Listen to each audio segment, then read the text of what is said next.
감정은 참는 게 미덕인 줄 알았어요. 그런데 그게 나를 병들게 만든 거였어요. 여러분 안녕하세요. 지혜 담숲입니다.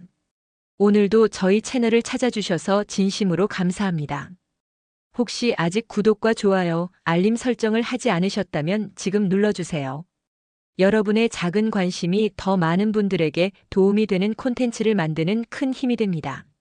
자, 그럼 오늘 이 자리에 계신 분들께 먼저 질문을 던져보고 싶습니다. 여러분은 오늘 어떤 감정을 느끼셨나요? 잠시 생각해 보세요. 기쁨, 슬픔, 분노, 불안, 아니면 혹시 아무것도 느끼지 못하셨나요? 만약 아무 감정도 느끼지 못하셨다면 이미 당신의 마음은 많이 지쳐 있을지 모릅니다. 오늘 저는 여러분께 한 여성의 이야기를 들려드리고자 합니다. 오랜 시간 가족을 위해 자신의 감정을 억눌러온 한 여성이 자신과의 단절 끝에 몸과 마음이 동시에 무너진 순간을 겪고 비로소 감정의 소중함을 다시 마주하게 된 이야기입니다. 누구나 겪지만 누구도 쉽게 말하지 않는 감정의 억압과 병에 대한 이야기. 오늘 10여 분 동안 당신의 마음을 대신해 말씀드리겠습니다. 이정자 67세. 평범한 한국의 어머니입니다. 남편이 은퇴한 후 집에 붙어 있는 시간이 길어졌습니다. 아들은 결혼했고 손자 돌보는 일은 자연스레 그녀 몫이 되었죠. 매일 아침 6시에 일어나 밥상을 차리고 저녁 늦게까지 조용히 뒷정리를 합니다. 때로는 서운한 마음이 들기도 했습니다. 남편이 TV만 보며 하루를 보낼 때, 며느리가 아이만 맡기고 가버릴 때, 아들이 연락도 없이 며칠씩 소식이 없을 때. 하지만 정자 씨는 그런 마음을 드러내지 않았습니다. 이 나이에 감정 드러내서 뭐하나. 그게 미덕이라고, 그렇게 살아야 한다고 믿었으니까요. 한국 사회에서 자란 우리 기성세대, 특히 여성들에게는 이런 믿음이 깊숙이 자리 잡고 있습니다. 감정을 드러내는 것은 철없는 일이고 참고 견디는 것이야말로 성숙한 어른의 덕목이라고 말이죠. 하지만 정자 씨는 몰랐습니다. 감정을 억누르는 것이 얼마나 위험한 일인지를. 정자 씨의 67번째 생일이었습니다. 그날 아침 남편은 평소와 다름없이 TV를 켰습니다. 생일 축하 인사는커녕 오늘이 무슨 날인지조차 잊고 있는 것 같았죠. 정자 씨는 혼자 라면을 끓여 식탁에 놓고 앉았습니다. 그 순간이었습니다. 자신도 모르게 눈물이 뚝 떨어졌어요. 매년 며느리 생일날에는 직접 찾아가서 생일밥을 사주던 남편이었습니다. 정성스럽게 맛집을 알아보고 선물까지 챙겨가며 축하해주던 그 남편이 말이죠.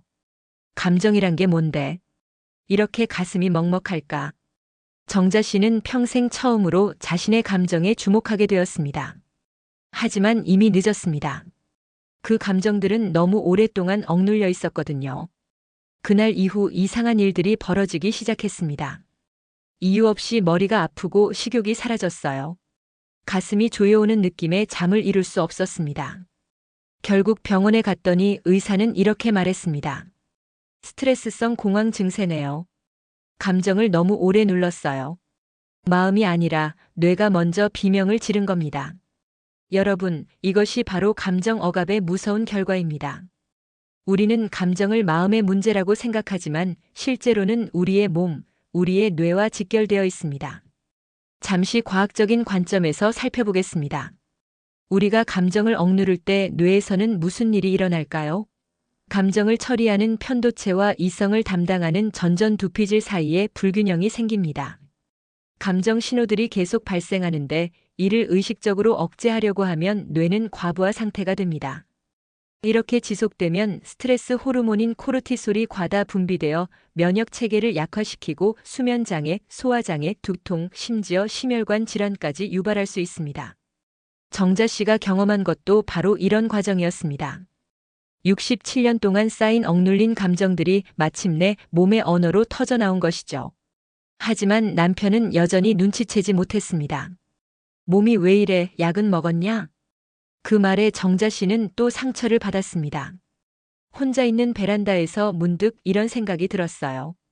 내 감정은 대체 어디로 사라졌을까? 언제부터 이렇게 감정이 없는 사람이 되었을까? 겉으로는 웃고 있지만 매일 마음은 조금씩 무너지고 있었던 거예요. 그러던 어느 날 정자 씨는 동네 복지관에서 하는 감정 그림 일기 수업에 참여하게 되었습니다. 처음에는 시간 때우기용으로 생각했어요. 오늘 기분을 색으로 표현해 보세요. 선생님의 말에 정자 씨는 붓을 들었습니다. 그런데 이상했어요. 자꾸만 회색과 검정색만 칠하게 되는 거예요. 빨강, 노랑, 파랑. 분명 예쁜 색들이 많은데 손은 어둡고 칙칙한 색만 골라내고 있었습니다. 그 순간 정자 씨의 손이 멈췄습니다. 그림 속 색이 자기 마음 같다는 걸 깨달았기 때문이에요. 선생님이 다가와 말했습니다. 감정은 날씨 같아요. 흐리기도 하고 맑아지기도 해요. 문제는 그 날씨를 억지로 감추려 할 때입니다. 우리가 구름을 걷어낼 수는 없잖아요. 하지만 구름이 지나가기를 기다릴 수는 있어요. 감정을 드러내는 연습을 할 때 우리는 비로소 내 자신을 다시 찾을 수 있습니다. 그 말이 정자 씨의 마음 깊숙이 박혔습니다. 67년 만에 처음으로 누군가가 자신의 감정을 괜찮다고 자연스럽다고 말해준 순간이었어요. 그날 이후 정자 씨는 하루에 한 문장씩 자기 감정을 적기 시작했습니다.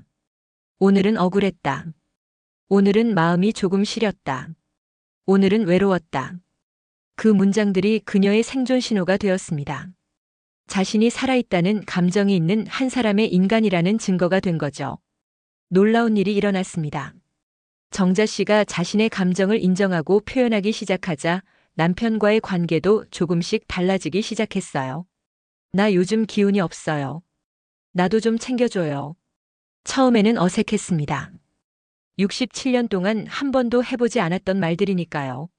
하지만 조금씩, 정말 조금씩 남편도 반응하기 시작했습니다. 나도 좀 답답했어. 말 안 하면 나도 몰라. 서툴지만 서로의 마음을 나누기 시작한 거예요. 말이 오가자 마음도 오갔습니다. 감정을 꺼내놓았더니 관계도 다시 살아나기 시작했어요. 정자 씨의 몸도 점점 나아졌습니다. 두통이 줄어들고 잠도 좀 더 잘 자게 되었어요. 식욕도 돌아왔고요. 의사도 놀라워했습니다. 감정을 표현하기 시작하니까 스트레스 수치가 현저히 떨어졌네요. 정자 씨의 이야기를 통해 우리는 중요한 깨달음을 얻을 수 있습니다. 감정 억압의 악순환은 이렇습니다. 통제에서 시작하여 부정, 왜곡, 자신과의 단절, 결국 혼돈에 이르게 됩니다. 처음에는 감정을 통제할 수 있다고 생각합니다. 참으면 된다, 견디면 된다고 말이죠. 하지만 점점 그 감정들을 부정하게 됩니다. 이런 감정을 느끼면 안 되라고 생각하면서요. 그러다 보면 감정이 왜곡됩니다. 슬픔을 화로, 외로움을 짜증으로 바꿔서 표현하게 되죠. 결국에는 자신과 완전히 단절됩니다. 나는 어떤 사람인가? 나는 뭘 원하는가? 를 모르게 되는 거예요. 그 끝에는 혼돈이 기다리고 있습니다. 몸과 마음이 동시에 무너지는 순간 말이죠. 하지만 희망이 있습니다. 감정 회복의 순환도 있거든요. 인식에서 시작하여 수용, 표현, 연결, 치유에 이르게 됩니다. 먼저 자신의 감정을 인식해야 합니다. 아, 내가 지금 화가 났구나. 내가 지금 슬프구나를 아는 것부터 시작이에요. 그 다음은 수용입니다. 그 감정이 나쁜 게 아니라 자연스러운 거라고 받아들이는 거죠. 세 번째는 표현입니다. 말로든 글로든 그림으로든 밖으로 꺼내는 연습이 필요해요. 네 번째는 연결입니다. 감정을 통해 다른 사람들과 진정한 관계를 맺는 거예요. 마지막은 치유입니다. 억눌렸던 상처들이 점점 아물기 시작하는 거죠. 그렇다면 우리는 어떻게 해야 할까요? 구체적인 방법들을 제시해 드리겠습니다. 첫째, 하루에 한 번 감정 체크인을 해보세요. 지금 나는 어떤 감정을 느끼고 있는가? 단 한 문장으로 적어보는 겁니다. 괜찮다 대신 나는 지금 피곤하다, 나는 지금 속상하다라고 구체적으로 표현해 보세요. 둘째, 감정의 색깔과 날씨를 부여해 보세요. 오늘 내 마음은 회색빛 구름 같다. 지금 내 기분은 빨간색 태양 같다. 이런 식으로 감정을 시각화하면 더 쉽게 받아들일 수 있습니다. 셋째, 감정은 날씨다라는 관점을 기억하세요. 날씨가 매일 바뀌듯 감정도 계속 변합니다. 흐린 날이 있으면 맑은 날도 있어요. 감정이 흐릴 때 그냥 흐림을 느끼면 됩니다. 억지로 맑게 만들려고 하지 마세요. 넷째, 신뢰할 수 있는 사람과 감정을 나눠보세요. 가족이든 친구든 상담사든 상관없어요. 감정을 혼자만 간직하지 말고 누군가와 나눠보세요. 감정이 곧 나입니다. 내 감정을 억누르며 살아온 시간이 길수록 진짜 나는 점점 희미해집니다. 우리는 자신도 모르는 사이에 감정 없는 로봇처럼 기계처럼 살아가고 있을지 모릅니다. 하지만 지금이라도 늦지 않았어요. 67세에 처음으로 자신의 감정과 마주한 정자 씨처럼 우리도 언제든 시작할 수 있습니다. 당신 마음 안에 있는 감정의 색깔들을 하나씩 꺼내주세요. 빨강, 파랑, 노랑, 보라. 때로는 회색이나 검정도 괜찮아요. 그 모든 색깔이 모여 당신이라는 한 폭의 그림을 완성합니다. 그 색들이 모여 다시 당신의 존재를, 당신의 삶을 아름답게 물들일 수 있으니까요. 감정은 우리의 적이 아닙니다. 감정은 우리가 살아있다는 증거이고 우리를 더 인간답게 만드는 소중한 선물입니다. 지혜 담숲은 오늘도 당신의 감정을, 당신의 마음을 응원합니다. 감사합니다.